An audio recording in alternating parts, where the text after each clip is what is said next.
Friends, நான் மஜித் பேசுகிறேன். இப்போ நம்ம பார்க்குறோம்ல இந்த மொபைல் கிடையாது, வாட்ச். இது ஹானர் மேஜிக் வாட்சுன்னு சொல்லிட்டு ஆன்லைனில் பார்த்தீங்கன்னா கிட்டத்தட்ட வந்து 19,000 18,000.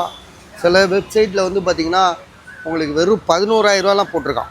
ஸோ இதெல்லாம் விட்டுருங்க, நம்ம வந்து அவ்வளோலாம் ரேட்டு விற்க முடியாது. நம்மளே உங்களுக்கே தெரியும், அடிமட்ட விலைக்கு தான், அடிமட்டத்துக்கு கொடுத்து நம்ம உங்களுக்கு பழக்கம் பண்ணி வச்சுருக்கோம். ஸோ அதனால வந்து பார்த்திங்கன்னா இப்போவும் இது அடிமாடு விலைக்கு தான் கொடுக்க போகிறேன். எவ்வளோ ரேட்டுன்னு பார்த்தீங்கன்னா நீங்களே அசந்துருவீங்க. வெறும் 3,300, 3,300. ஹானர் மேஜிக் வாட்ச் 246mm ஹானரோட. இது எப்படி இருக்குது பாருங்கள், புதுசு இது. ஸோ இது வந்து பார்த்திங்கன்னா துபாயிலேருந்து எடுத்துகிட்டு வந்திருக்காப்புல. ஸோ அவர் இந்தியாவுக்கு யாருக்கோ கிஃப்ட்டு வேலை பார்க்கும்போது வாங்கியிருக்காப்புல. அது இப்போ தான் எடுத்துகிட்டு வர்றாரு. சார்ஜர்லாம் இருக்குது, எல்லாமே அப்படியே இருக்குது. ஸோ வாங்குறவங்களுக்கு லக்கு தான். சரியா? 3,300, 3,300.